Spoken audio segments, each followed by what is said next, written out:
up, everyone? Welcome to this day in Philly sports history for December 9th, 2024. I'm your host, Jim Montgomery. Welcome to a Monday edition of Victory Monday, the 9th straight Victory Monday, or Tuesday, or Friday, Saturday, whatever we want to call it. Doesn't feel much like a victory, though, so I guess let's just get right into it. Eagles did win 22-16. It wasn't pretty. I think that might be the understatement of the day. And it was one of those games. It felt as though they could get caught here. Give credit to the Panthers. They had a good game plan. That young team came ready to play. And shame on me for losing that bet. As it grew, 13.5, I think it was 14 at some point by the start of the game. It just felt uncomfortable. All the Super Bowl talk, maybe I thought they were going to come out and play better. But it was a tough game, and they continued to get off to the slow starts.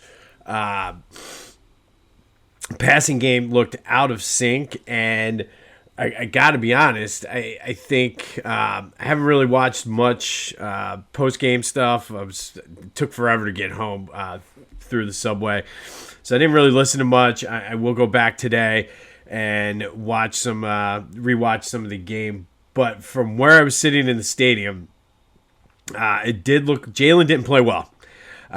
Did not play well. It did look as though the Panthers were doubling and providing a lot of help on AJ and Devontae. However, I will say at one point, there were a couple times that I did see AJ break routes inside when if he'd have went outside, he's going to beat the outside corner, and he took them inside. So I don't know if that is what being out of sync. I don't know if that is Kellen Moore's play calling.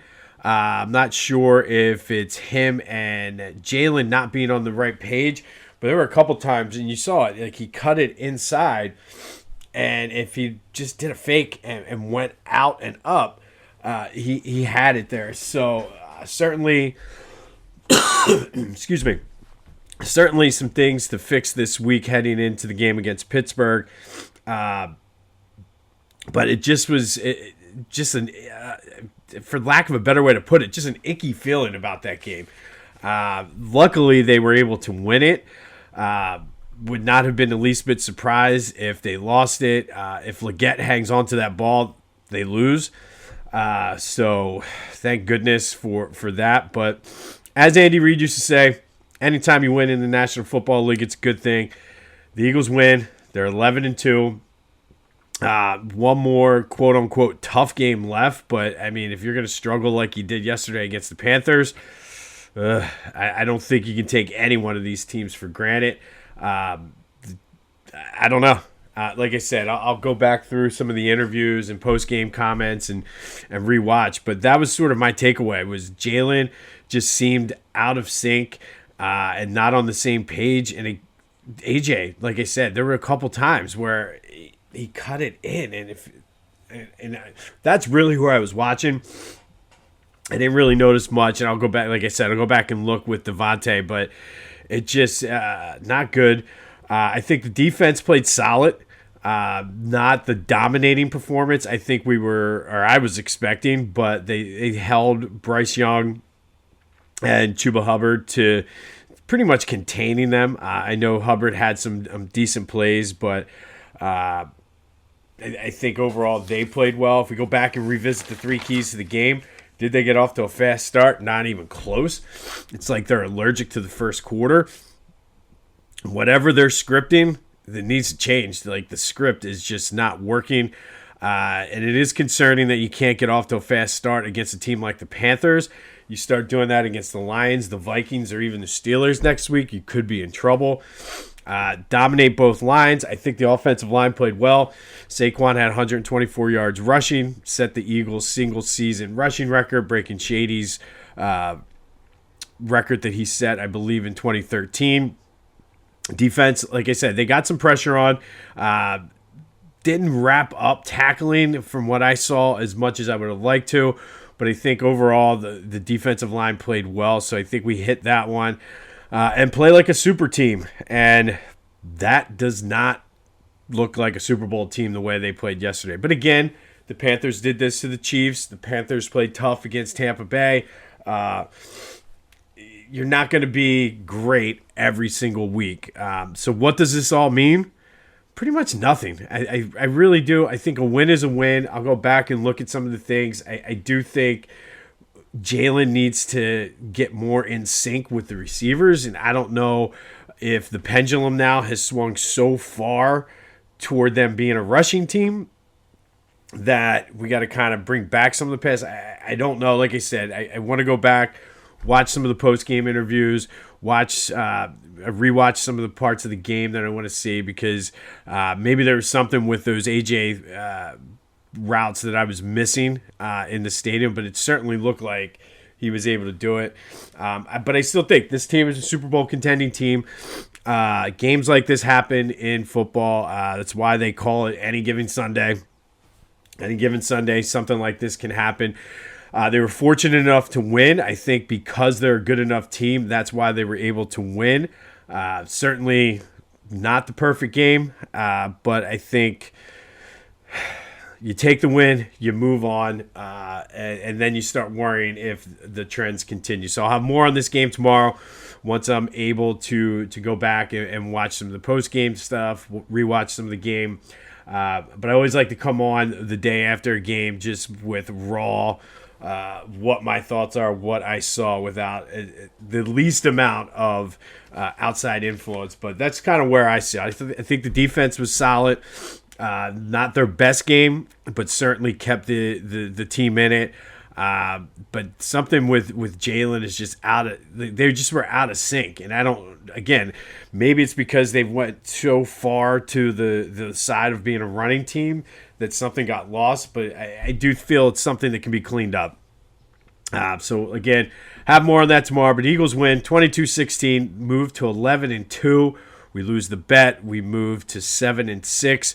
Still in the black there, but just barely.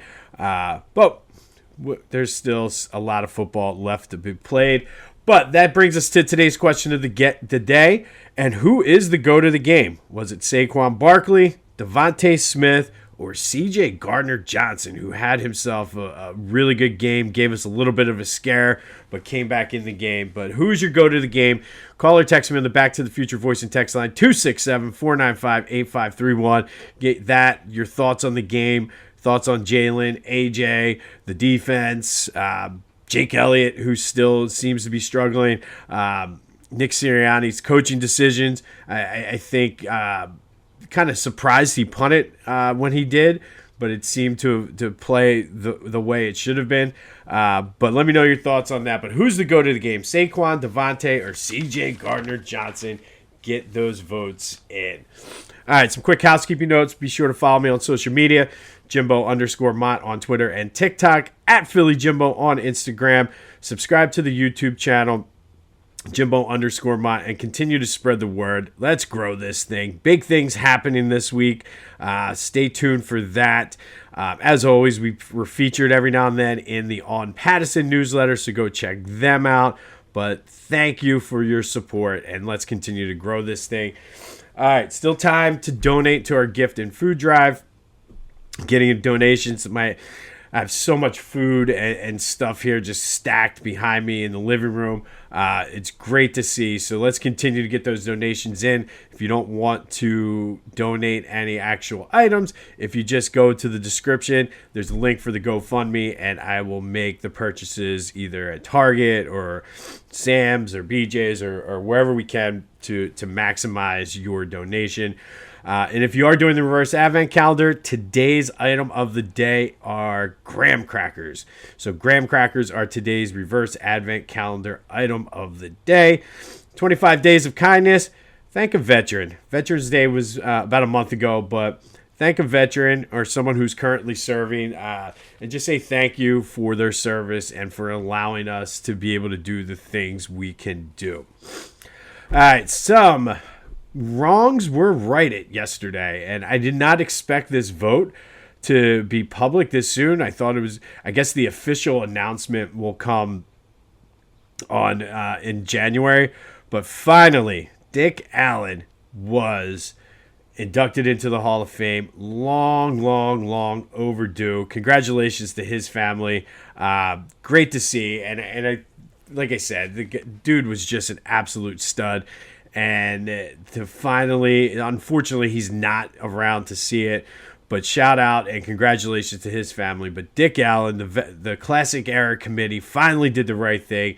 Dick Allen goes in with Dave Parker, who's another deserving player. But this is a Philly sports podcast, and Dick Allen is in the Hall of Fame finally. We'll have more on that as the stories and everything come out. But congrats to Dick Allen and his family for finally getting inducted into the Hall of Fame, righting a wrong that has been just wrong for so many years. And if that was the good news, the bad news is, I think almost as expected, Juan Soto is going to the Mets. Ridiculous contract.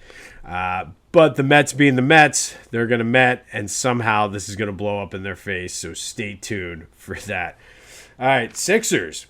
All of a sudden, they're hot. They won in Chicago yesterday, 108-100. Joe played 33 minutes, had 31 points. Tyrese Maxey had a triple-double. And they actually looked like a decent team. They've won now 4 out of 5. And say what you want about anything with Joe. When the dude comes to play, he comes to play. And this could be the start of something, because the way they can ease him in now, they only have 2 games over the next 10 days or something. So there's plenty of time for him to sort of, as they like to say, ramp it up. But, I mean, that was the best they've looked by far all season. And what's frustrating is that's how they could look all the time if they could just figure out a way to stay healthy and all that other stuff. But Sixers win. Joe looked good in his return. And it's going to be an easy next 10 days or so, or 20 days, whatever it is, 10 days. They only have 2 games, so there's plenty of time for them to rest and maybe ramp it up. Maybe. I know it's Christmas time. The Charlie Brown Christmas is on, and I know I'm setting myself up again, but I'm starting to see that football out of the corner of my eye. So we'll see. But good win for the Sixers. They've won 4 out of 5 now. All of a sudden, they're right back into the thick of the playoff race. They go from being in the lottery talk to all of a sudden being, I think they're like a couple games out of the 5th seed, which is absolutely bonkers to me. But, oh well, here we are. Flyers, unfortunately, lost 4-2 to the Utah Hockey Club. Just a sloppy game, not like the Flyers. Gave up 3 goals in the second period. Just didn't have it. Just didn't really have the energy and things like that. I don't know if they were too much with the Eagles or what. But Flyers lost 4-2 to the Utah Hockey Club yesterday. Time is running out. It's not too late, but time is running out to get your items from Philly Goat in order for them to be delivered by Christmas. Go check them out. Use the promo code Jim Montgomery to take 10% off your order. They have the Saquon shirts. They have the coffee. They have the cooler bags. You name it, they got it. So go to Philly Goat. You have about 2 days left, I think, or a day left to order before you can get guaranteed delivery for Christmas. Check out my boys at the Clash and Conferences. Should be a good one this week. That's available wherever you get your podcasts as well as on YouTube. All right, today we're going to go back to 1982. And on this day in 1982, the infamous 5-for-1 trade happened. Von Hayes was traded by the Cleveland Indians for Jay Baller, Manny Trillo, Jerry Willard, George Vukovich, and Julio Franco. Everybody just called him 5-for-1. And Hayes, believe it or not, it's often regarded as one of the worst trades in Philly history. However, it wasn't necessarily as bad as everyone made it out to be. It's just when you give up 5 players for a guy, you expect more production than what Von Hayes actually gave you. But he did play better than Julio Franco for the 5-year stretch after the trade when Julio was still on Cleveland. So Julio bounced around for a lot of teams, played 23 years for 8 different teams. He did become an all-star 3 times, won a batting champion. I don't know, like if you compare it just on that, then the Phillies did not make out on that trade. But during that stretch when Julio was on Cleveland and Von Hayes was on the Phillies, Von Hayes did outplay Julio Franco. However, I don't know if it's a fair comparison because all things considered, maybe Julio Franco does stay with the Phillies. Maybe he doesn't turn into the player he was. But would he have stayed? You could have had an infield of Julio Franco and Mike Schmidt, and even going a little bit crazier, and you never traded Ryan Sandberg. You could have had Mike Schmidt, Julio Franco, Ryan Sandberg as your 3 infield spots. But who knows? But often, like I said, often considered one of the worst trades in Philly sports history. I don't know if it's the worst, but I think the fact that you traded 5 players for Von Hayes, I mean, and you saw that list. Other than Julio Franco, none of those guys. Manny Trillo was near the end of his career. I think the other guys played in the majors, but they're not moving the needle either way. But anytime, like I said, you get 5 players for 1, you expect more production. But that happened on this day in 1982, the infamous 5-for-1 Von Hayes trade. Traded from Cleveland to the Phillies for Jay Baller, Manny Trillo, Jerry Willard, George Vukovich, and Julio Franco, who would become the best of the bunch, make a couple All-Star games, win a batting title, and would have looked good at shortstop. And who knows, maybe he would have ended up playing into 93 and playing with those guys. That would have been a fun team. But on this day, Phillies traded for Von Hayes, trading 5 players to the Cleveland Indians, and the rest, I guess, as they say, is history. And then finally today, forgotten Philly sports teams going arena football, the Philadelphia Soul. The Soul were around from 2004 to 2019. Had a little cup of coffee in 2024, but I think the league never got up and off the ground. But the original Soul, the one that was owned by Bon Jovi, Ron Jaworski, gave us lots of hope in a time when we were constantly falling short with Andy Reid in the NFC Championship games. The Soul were one of the best. They were a very well-run organization with Jaws and Bon Jovi, and did win the championship 3 times. They went to They won 4 conference championships. So they went to 4 Arena Bowls, winning 3. They were in the playoffs 11 times. And they were supposed to come back before the league folded again this year. But they did well in Philly for being such a big Eagles town. They were a big draw. A lot of people talked about going to the games and things like that. But they, like I said, they gave us some hope, gave us something to sort of watch when the Eagles were disappointing us in the spring. But the Philadelphia Soul are today's forgotten team in Philadelphia sports history, 3-time Arena Bowl champions, and owned by legend Ron Jaworski, and ran them pretty well, like I said, winning 3 championships.